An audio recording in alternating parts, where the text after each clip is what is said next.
Talbure. Vous êtes les héros de cette nouvelle contrée. Les élus des mots de votre conteur, de ses rimes et jeux de grammaire. Dans cette taverne aux effluves de bière ambrée, revêtue de cette si douce moiteur et à l'odeur en prime si amère.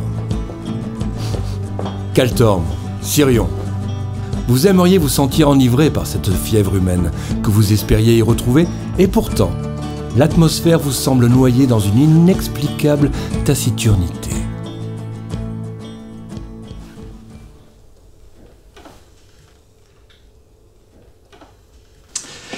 Ils sont pas un peu glauques, les PNJ, là? Ouais. C'est vrai que c'est pas la folie. Hey, quelle fierté de vous avoir dans ma taverne, héros de Talbure. Je suis le tavernier de Grognac. Vous écoute. Eh bien, enchanté, mon brave. Je me nomme Sirion et je suis herboriste. Quant à moi, je suis Sir Kaltor, mais je suis un palefrenier de... Donc que je m'en farcie la gacouille, de vos noms, mais je vous attendais plutôt pour votre commande. Et oui, la commande. Après tout, nous sommes dans une taverne, donc pourquoi pas une petite bière? Oh, excellent choix. Une bonne goule, fabriquée à Grognac. Entre nous, j'aurais fait la même chose. Pour moi, ce sera un grognac, s'il vous plaît. Oh, excellent choix.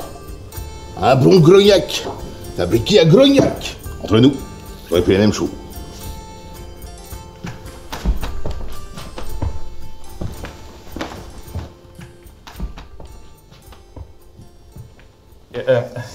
Attends. Sir Kaltorm? Ouais, c'est stylé, hein, Sir, le chevalier Kaltorm. Non mais attends, non, Sir S.I.R., hein, pas comme la sœur du frère, là, j'ai vu que t'as pas compris. Merci, j'avais compris. Mais Sir, c'est un titre de noblesse. Ça suppose que tu sois, je sais pas moi, chevalier? Bon, t'es pas chevalier, toi. Je suis pas chevalier, mais je suis palefrenier. Niveau 1, certes, mais dès que j'aurai un cheval, déjà, je passerai... Palefrenier de niveau 1, avec un cheval, hein? Ah ouais, je vois ce que tu veux dire. Non loin d'ici, à la lisière des vignobles nord du Grognacé, se dressent les vestiges d'une cité au cœur de la forêt. La brèche qui s'y forme impose autour d'elle une tranquillité à la surdité anxiogène, quoique rythmée par la douce mélodie des pas de la sorcière Aucune Idée et du barbare Pierre-Eugène. Bah écoute, ça m'a l'air d'être ici. Comment tu peux en être sûr? Comment ça? Comment je peux en être sûre? Bah, je sais pas, c'est toi qui as suivi leur trace jusqu'ici. Oui. Oui? Mais pourquoi tu vérifies sur la carte alors? Bah pour savoir où est-ce qu'on est, du coup. Si j'ai suivi leur trace jusqu'ici, on sait déjà qu'on est au repère des rebelles. Non? Oui, bah oui. Enfin, si tu t'es pas gouré, quoi. Donc on n'est pas perdu. Pourquoi on serait perdu? Je sais pas. Tu regardes sur la carte. Bah, je comprends pas ce que tu comprends pas, il y a Pierre-Eugène. Je comprends pas pourquoi tu regardes la carte si on sait déjà où on est. Mais on sait pas où est-ce qu'on est, c'est pour ça qu'on a une carte. Et tu viens de dire qu'on était au repère des rebelles. Oui. C'est pas logique. On y est, au repère des rebelles, tu vois bien qu'on y est, on est juste devant, on les voit, mais par contre quand tu regardes sur la carte, il m'a saoulé. Bon, laisse tomber. Est-ce que tu vois quelque chose? J'en suis pas si sûr. Je dirais que si je compte sur mon bonus de pistage que j'ai sur ma fiche perso, je devrais pouvoir évaluer leur attaque et leur aura si je fais un G supérieur à 35%. Voilà. Pierre-Eugène, c'est le terme roleplay que t'as pas compris? Pardon, j'ai fait un truc de mal? Ce qu'Aucune Idée, enfin, Calliope essaie de te dire, Pierre-Eugène, c'est que tu dois t'identifier à ton personnage et le vivre à la manière d'une interprétation théâtrale. C'est important pour permettre à la narration d'être cohérente. En gros, là, ce qu'elle essaye de te dire, c'est que tu dois dire et penser que ce que ton personnage dirait et penserait dans Talbure. C'est le principe du jeu de rôle. Oublier qui tu es pour expérimenter ce que tu n'es pas. Ce que tu dois retenir, Pierre-Eugène, c'est que ton personnage vit par le biais de tes apports personnels et créatifs. Et c'est ton osmose psychique qui facilitera l'interprétation de ton rôle. Et c'est l'interprétation qui permettra aux autres joueurs de mieux rentrer dans l'imaginaire de Talbure. Je vois. Comme dans Jumanji. Oui, bon, allez, lance les dés, comme ça on peut savoir ce que tu perçois.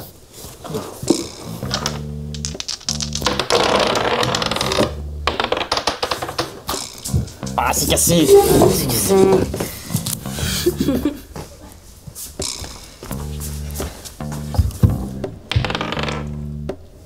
64%. Le jet est réussi. Tes compétences intuitives de barbare t'ont permis de percevoir ces traces de pas que tu as pistées. Celles-ci semblent se réunir autour du passage creusé dans la pierre d'une antique cité. Que faites-vous? Les traces de pas mènent toutes vers les ruines mystérieuses. Je crois qu'on est au bon endroit. Ah bon? J'aurais jamais deviné toute seule. Bon allez. Plus vite on termine cette quête, et plus vite on touchera la récompense.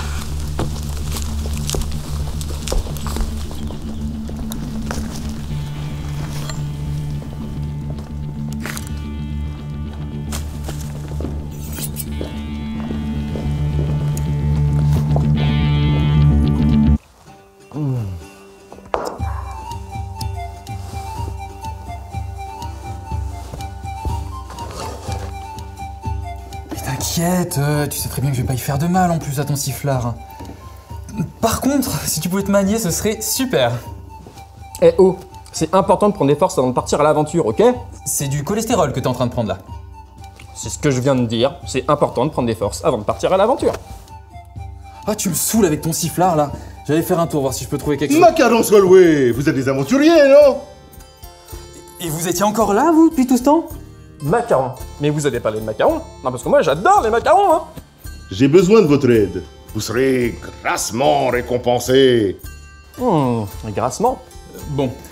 Quel est l'objet de la quête que vous souhaitiez nous confier, tavernier? Des rats ont envahi ma cave. Ils dévorent tout mon stock et font fuir mes clients. Des rats. C'est que j'aime pas bien ça, moi, les rats. Non, t'inquiète, moi j'ai l'habitude, j'en ai plein dans ma chambre. Non, mais par contre, parlons sérieusement là, concernant la récompense. Est-ce que je vous ai déjà dit que je kiffais les macarons?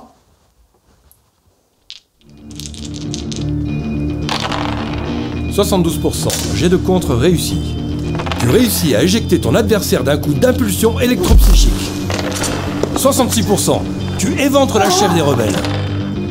Ton esquive est réussie à un poil de cheveux. 94%. Très beau jet. Une violente impulsion psychique déferle sur tes deux adversaires. Tandis que les vestiges de l'antique cité vous plongent désormais dans une curieuse atmosphère. Aucune idée. La fille de j'en sais rien. T'en sais rien. C'est-à-dire? Votre père. J'étais une amie de votre père. Mon père? Mais qu'est-ce qu'il vient faire là-dedans? Allô? Reste avec moi. Finis ta phrase, madame. Oui, allez, redis. Non? Ah bah elle est morte. Juste avant de finir sa phrase, hein. C'est quand même hyper cliché. Tu l'as rétamé. T'es sûr, on va boire un coup? Ça va? Oui, ça va, merci. Et toi, ça va? Pas trop fatigué? Non. Pas fatigué.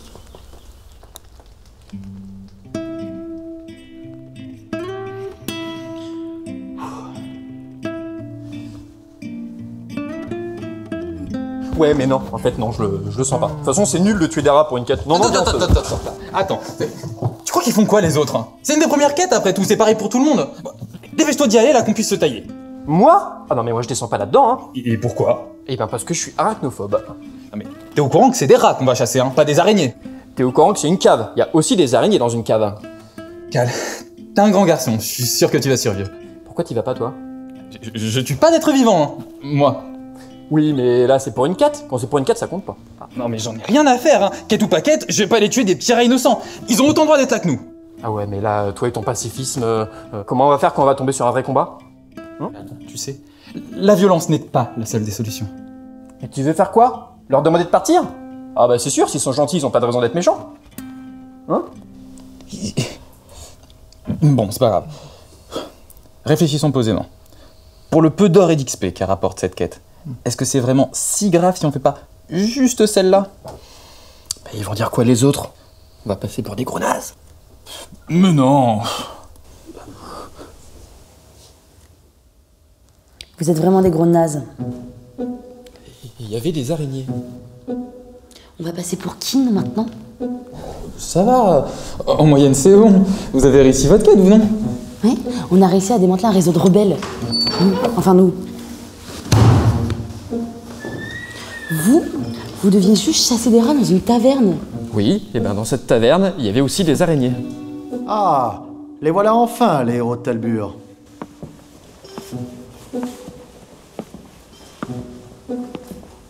Vous savez que vous avez apporté un fier soutien à la garde du Palais Royal en démantelant ce réseau de rebelles séditieux. Séditieux. C'est-à-dire? Oui, de saloyaux séditieux qui complotaient contre la couronne depuis quelques années. Mais vous avez accompli votre quête avec héroïsme et le régent Folcide, en personne, vous en est très reconnaissant. Le régent Folcide. Le régent du roi de Talbur. Il est en route pour Grognac et il désire vous rencontrer. Si c'est pas un peu stylé ça, le régent. Pourquoi il veut nous rencontrer d'ailleurs? Alors, pardon, je me suis mal exprimé. Il n'a pas parlé de vous tous, mais d'elle. Moi? Elle? Moi? Elle. Voici votre prime. Il arrive ce soir, ne soyez pas en retard.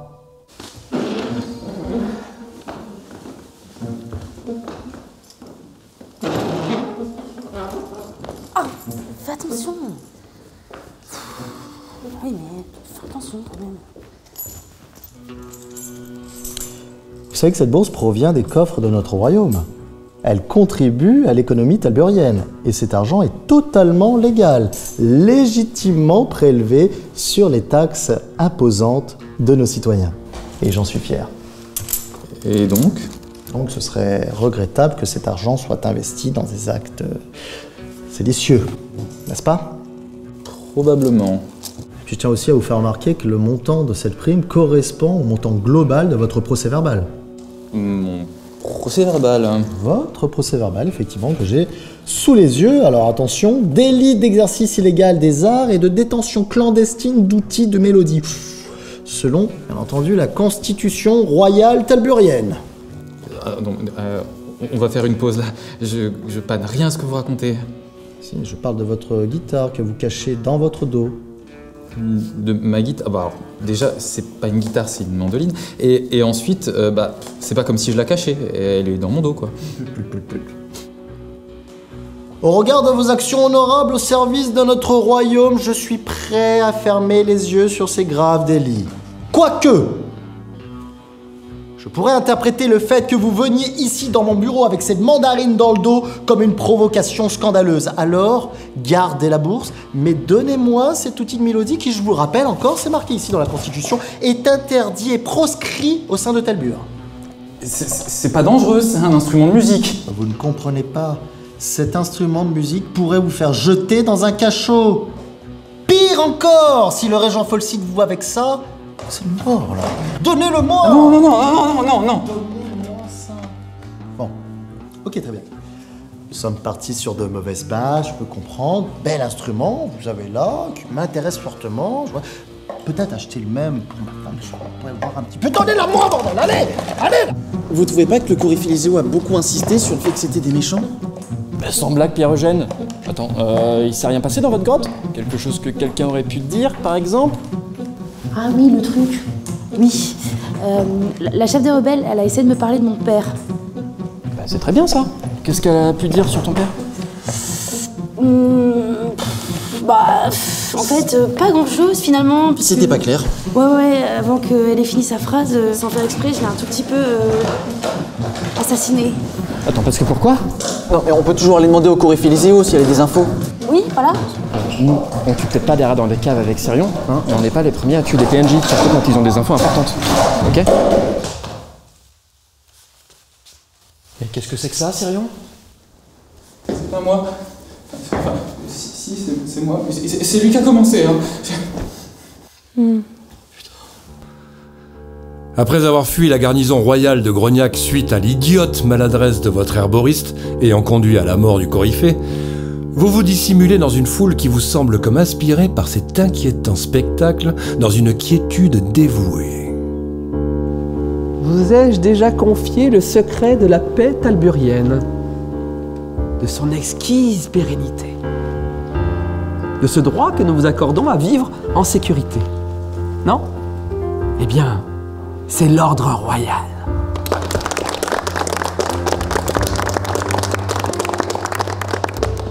Waouh. Il est perché celui-là. Oh, parce qu'il me l'a pété ce con. Oh, non, c'est pas pété ça, c'est... Nous vivons dans une société qui nous prive de nos libertés. C'est qui celui-là Un encore? royaume diplomatique qui privilégie la paix et la sécurité. Un esprit critique, dans une subtile métaphore. N'est-ce pas là la vérité? Je comprends pas. Parce qu'il était là-bas, maintenant il est là. Alors qu'il était censé être là-bas, non? Bah, c'est normal, c'est parce que en fait c'est fait exprès, c'est un procédé de montage pour que ça suscite de la curiosité chez le spectateur, comme on joue à un jeu, qu'on a envie de continuer de jouer. Ah non, c'est pas normal. Notre contrée est désormais libérée des vices de la guerre. Une paix coûteuse, dont le prix n'a été qu'une économie prospère. Et ces vermines séditieuses se plaisent encore à venir saboter ce que notre roi a mis en place pour vous protéger. Et tout cela pour la liberté. La liberté. Mais ils sont fous. Purge! On va purger leur esprit.